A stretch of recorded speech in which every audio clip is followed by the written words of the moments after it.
Pemirsa kembali lagi di Jelang Beduk hanya di TVRI. Kita Nah ngomongin tadi Pak Ustadz, balik lagi dengan pertanyaan saya. Ya. Saya benar-benar berhalangan, saya tidak bermaksud untuk mengingkari gitu loh Pak Ustadz. Dan saya waktu itu juga nggak bilang insya Allah, udah pastilah, pasti saya datang. Gitu. Saya mengatakan pasti saya datang. Ada halangan Pak Ustadz. Nah itu gimana tuh Pak Ustadz? Jadi halangannya tuh hujan. Saya pasti datang di acara nikahan saya pasti hujan Pak Ustadz. Gak punya mobil? Ya waktu itu ada di Pak Ujat, cuman males aja hujan deras Pak Ustadz. Iya. Jadi, Satu peristiwa pernah Rasulullah berjanji dengan seseorang, maka Rasulullah ditempatkan di satu tempat di bawah pohon pada hari itu dan jam yang telah ditentukan. Nah, hingga 2 hari orang yang ditunggu Rasulullah tidak datang, tetapi Rasulullah tetap berada di bawah pohon sesuai dengan yang dijanjikan. Artinya apa? Hujan tidak menjadi halangan untuk menepati janji ya. Hujan panas tidak menjadi halangan untuk menepati janji. Karena memang aufu bil uqud, perintahnya aufu bil uqud, tunaikan janjimu. Letakkan janjimu, maka bayarlah janjimu. Artinya kondisi-kondisi yang memungkinkan yang di luar syar'i, aku pikir ini di luar syar'i lah. Hujan ada mobil tapi malas ya kan, itu di luar syar'i kan. Jadi itu nggak bisa dimaafkan. Jadi tetap harus datang dalam kondisi apapun kecuali memang betul-betul darurat syar'i yang betul-betul tidak bisa meninggalkannya, itu nggak apa-apa. nah kalau kita kemudian minta maaf Pak Ustadz, telepon ke orangnya memaafkan, nah itu bagaimana? Ya nggak apa-apa. Nggak apa-apa. Karena ketika seseorang berbuat dosa kepada manusia, maka konteksnya adalah keridhaan orang itu dulu baru Allah, iya kan? Konteksnya adalah minta maaf kepada dia baru Allah.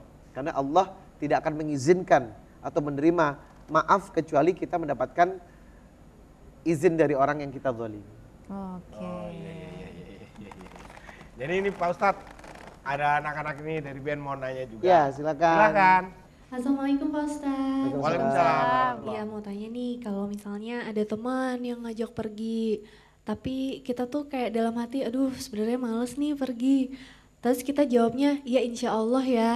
Nah niat insya Allahnya tuh sebenarnya menolak gitu loh, menolak ajakan yang mereka. Nah itu gimana tuh Pak Ustadz? Iya, Kirain ini ngajak nikah, dia ngajak nikah, jawabannya insya Allah ya. udah nikah dia. Nikah dia. Ya Ustadz. Ini adalah kalimat kebaikan yang dicampur dengan kebatilan. Nah, Sekali lagi saya ulangi, ini adalah kalimat kebaikan yang dicampur dengan kebatilan. Seseorang menyenangkan orang lain itu bagian dari kebaikan dan pahala yang luar biasa. Sebab perintahnya memang innallaha ma'al ladzina taqaw wal ladzina hum muhsinun. Allah mencintai orang yang bertakwa dan mencintai perbuatan baik. Namun ketika ia dibungkus dengan kebatilan, mengucapkan kalimat insyaallah dengan tujuan dia nggak mau datang, itu sudah bentuk pelanggaran terhadap ciri-ciri orang yang beriman. Tadi di awal kita sudah membahas surat Al-Maidah ayat pertama. Ya ayyuhalladzina amanu aufu bil uqud. Wahai orang-orang yang beriman, diperintahkan kepada engkau untuk menepati janji. Apalagi bisa ditengok di surat An-Nahl ayat 91. Wa aufu bi ahdillahi idza ahadtum. Tunaikanlah janjimu apabila engkau berjanji. Wala tankudu, dijelaskan wala tankudul aimana ba'da tarkidiha. Jangan pernah melakukan sebuah ingkar janji ketika engkau sudah berjanji kepada seseorang. Nah, niat itu sudah dilarang oleh agama, sudah dilarang oleh syariat, bahkan ayatnya telah dibuat khusus. Ketika sudah berjanji, baik berjanji kepada Allah ataupun manusia, maka wajib ditepati. Maka modus-modus seperti ini dihindarkan ya. Tapi kalau memang nggak bisa, bilang aja nggak bisa. tapi Aku males takutnya nih. kan tersinggung teman Iya, kita Pak takutnya Ustadz. tersinggung. Sombong lo, malah kita nanti terjadi Slack jadinya, Iya, nggak mending enakan. biasanya kita itu ya, ntar aja deh kalau udah di rumah kita nyari alasan. Nah kadang-kadang gitu disepelein gitu Pak Ustadz. Kejujuran itu sebenarnya bagian dari kebaikan yang menghantarkan kita kepada syurga. Itu hadis Rasulullah mengatakan begitu. Wahai manusia, hendaklah kau bersifat jujur. Sebab jujur akan mengantarkan kau kepada kebaikan. Dan kebaikan akan menuntun kau pada syurga. Maka jujur aja yang pertama. Yang kedua, kita tinggal bermain di satu kalimat. Ud'u ila sabili rabbika bil hikmah wal mau'izatil hasanah. Surat An-Nahl 125. Sampaikan dakwah itu dengan baik dan hikmah. Artinya kalau kita menolak ajakan seseorang dengan ajakan yang baik, insya Allah bisa diterima kok. Maaf ya, maaf banget. Hari ini aku capek. Kemarin habis syuting 150 episode. Iya kan? Capek banget. Jadi insya Allah kita bikin janji di lain waktu ya. Cuman kalau besok aku betul-betul nggak bisa, maaf banget.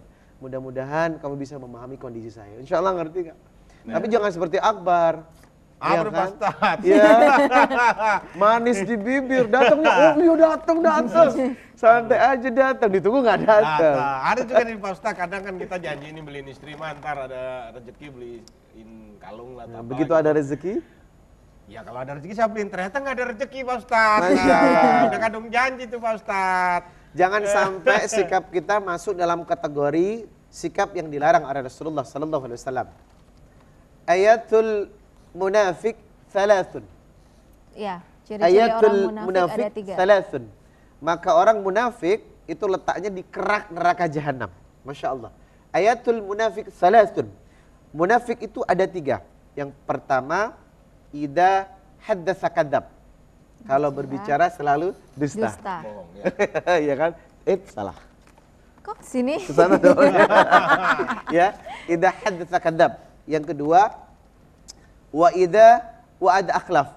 Ketika dia berjanji mengingkari. Nah, yang ketiga, wa idza tuminu khan. Ketika dia dipercaya mengkhianati. Nah, itulah yang disebut ayatul munafik thalathun. Maka hindari ketiga karakter munafik ini. Karena janji ini bisa bermain di ketiganya nih. Idza haddatsa kadzab. Kadang kalau sudah janji masuk kepada bohong, ya kan?